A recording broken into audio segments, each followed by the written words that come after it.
Okinawa, Jepang bagian selatan.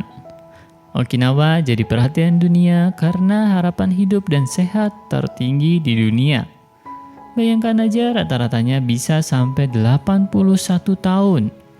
Hebatnya lagi, Okinawa memiliki jumlah penduduk berusia lebih dari 100 tahun terbanyak di dunia. Mungkin banyak yang mengira dengan usia itu rentan sakit-sakitan. Kenyataannya enggak, mereka aktif dan sehat. Wow kan? Jadi kenapa orang Okinawa bisa berumur panjang dan sehat? Nah, menurut buku Dan Buettner menemui orang-orang yang usianya lebih dari 100 tahun. Ada Kamada Nakazato berumur 102 tahun, Ushi Okushima berumur 104 tahun. Menurut mereka, selain pola makan sehat, bisa berumur panjang karena mereka punya tujuan hidup atau alasan hidup yang lebih dikenal dengan Ikigai. Dengan adanya tujuan hidup, mereka punya alasan bangun pagi, punya peran di lingkungannya, punya tanggung jawab, yang paling penting masih merasa dibutuhkan walau umurnya sudah 100 tahun lebih. Ini juga dibahas di buku tentang Ikigai, Makoto Suzuki. Sebelum membahas cara menemukan Ikigai, kita lihat dulu riset yang mengejutkan dari Toshimasa Sone dan kawan-kawan. Penelitian ini dari tahun 1994 hingga 2001. Ngelibatin 43.391 responden yang berumur 40 hingga 79 tahun. Yang ditanyakan adalah, apakah memiliki Ikigai dalam hidupmu? Dan hasilnya, kalau dibandingkan dengan yang udah nemuin Ikigai, respon tanpa Ikigai cenderung nggak menikah, nggak kerja, berpendidikan rendah, nggak sehat, punya tingkat stres tinggi, dan punya keterbatasan fungsi fisik. Ternyata punya tujuan hidup penting banget ya. Bahkan berdasarkan penelitian, orang Jepang percaya kebahagiaan kecil di kehidupan sehari-hari itu bisa menghasilkan kehidupan yang utuh dan memuaskan. Jadi bagaimana cara menemukan Ikigai?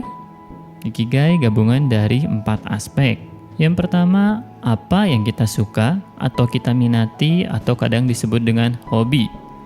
Yang kedua, apa yang kita bisa atau disebut dengan bakat. Yang ketiga, apa yang dibutuhkan orang lain. Keempat, mendapatkan hasil atau pendapatan. Kalau kurang satu aspek aja, nggak bisa disebut dengan Ikigai. Misal hanya memiliki beberapa aspek aja seperti apa yang bisa, ditambahkan dengan apa yang disuka, jadinya passion. Apa yang bisa ditambahkan dengan mendapatkan hasil, jadinya profesi. Jika mendapatkan hasil ditambah dibutuhin orang lain, jadinya pekerjaan. Jika dibutuhin orang lain ditambah apa yang disuka, jadinya misi atau biasa disebut relawan. Jadi harus ada 4 unsur baru disebut Ikigai. Contoh sederhananya, yang pertama, apa yang kita sukai, misalkan masak. Yang kedua, apa yang kita bisa, misalkan memasak.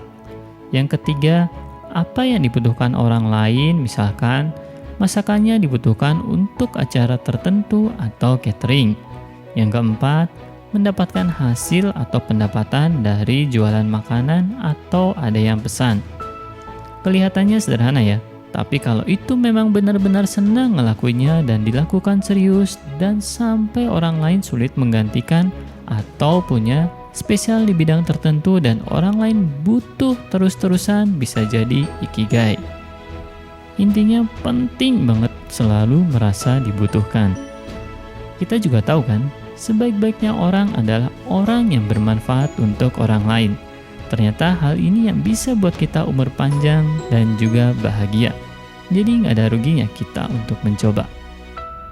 Untuk yang belum menemukan Ikigai, kita bisa coba dari hobi atau yang paling disuka dulu. Terus coba jadi ahli di bidang itu dan nemuin passion. Baru cari Ikigai. Bertahap ya.